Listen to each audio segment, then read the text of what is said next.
ये आकाशवाणी गोरखपुर है। अब आप वैष्णवी त्रिपाठी से समाचार सुनिए। मुख्यमंत्री योगी आदित्यनाथ ने आज प्रयागराज का 1 दिवसीय दौरा किया। इस दौरान श्री योगी नैनी में निर्मित बायो सीएनजी प्लांट का निरीक्षण करने के साथ ही महाकुंभ प्रयागराज 2025 की तैयारियों को लेकर विभिन्न घाटों और स्टील ब्रिज का निरीक्षण कर आवश्यक दिशा निर्देश दिए। मुख्यमंत्री ने महाकुंभ में प्रत्येक तीर्थयात्री और पर्यटक की सुरक्षा और सुविधा को सरकार की शीर्ष प्राथमिकता बताया।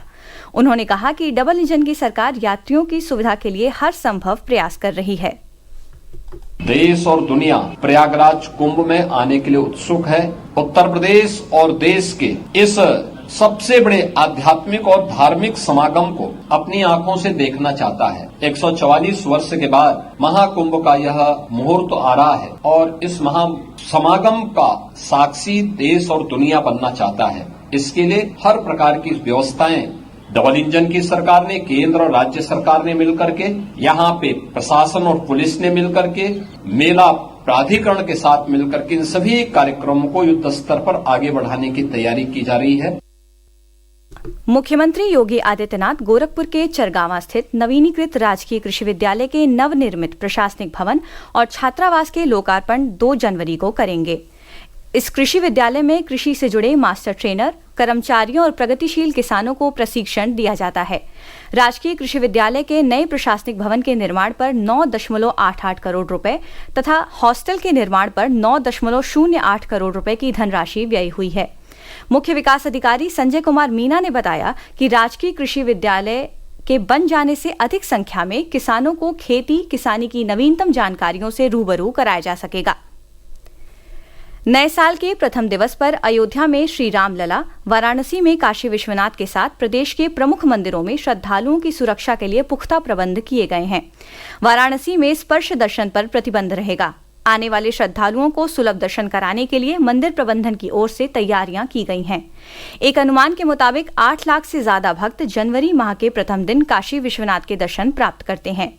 उधर नव वर्ष की पूर्व संध्या पर आज से ही रामलला के दर्शन को भारी संख्या में श्रद्धालु जुटे हैं।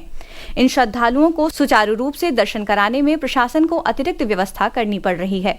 इसी क्रम में भगवान बुद्ध की महापरिनिर्वाण स्थली कुशीनगर में नए साल को लेकर लोगों में उत्साह चरम पर है। नववर्ष की पूर्व संध्या पर हजारों देसी विदेशी पर्यटक कुशीनगर पहुंच गए हैं। पुलिस अधीक्षक संतोष कुमार मिश्र ने बताया कि पूरे मंदिर परिक्षेत्र को सीसीटीवी और ड्रोन कैमरे की निगरानी में रखा गया है। कल मंदिर परिक्षेत्र में वाहनों का प्रवेश प्रतिबंधित रहेगा।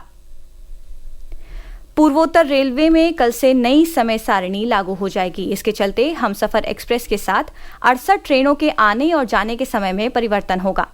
पूर्वोत्तर रेलवे ने यात्रियों से अपील की है कि यात्रा करने से पहले वह अपनी ट्रेन की आवागमन की स्थिति को हेल्पलाइन नंबर 139 से जांच लें। प्रदेश के मत्स्य मंत्री डॉक्टर संजय निषाद ने आज देवरिया में वीडियो कॉन्फ्रेंसिंग के माध्यम से प्रदेश में विभाग की ओर से संचालित योजनाओं की प्रगति की समीक्षा की। श्री निषाद ने कहा कि विभागीय लक्ष्यों को 100% पूर्ण किया जाए। इसके साथ ही सरकारी योजनाओं का लाभ प्रत्यक्ष रूप से लाभार्थी को मिले, इसे लेकर आवश्यक कदम उठाए जाएं। नववर्ष की पूर्व संध्या पर मध्य प्रदेश के उप मुख्यमंत्री राजेंद्र शुक्ला ने आज अयोध्या में रामलला का दर्शन पूजन किया। इस अवसर पर श्री शुक्ल ने कहा कि आने वाला वर्ष सभी के लिए मंगलमय हो। भारत को आर्थिक महाशक्ति बनाने के लिए जो काम प्रधानमंत्री नरेंद्र मोदी जी के नेतृत्व में हो रहा है वह सफल हो। इसके लिए डबल इंजन की सरकार प्रतिबद्ध होकर कार्य कर रही है। पूर्वांचल के अधिकांश जिलों को अगले 3 दिनों तक ठंड से राहत नहीं मिलेगी और घना कोहरा भी छाया रहेगा।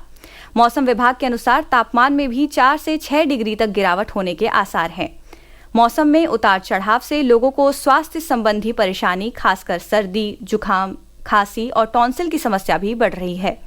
उधर बढ़ती ठंड को देखते हुए वाराणसी और जौनपुर में कक्षा 1 से 8 तक के परिषदीय विद्यालयों में 14 जनवरी तक छुट्टी घोषित की गई है।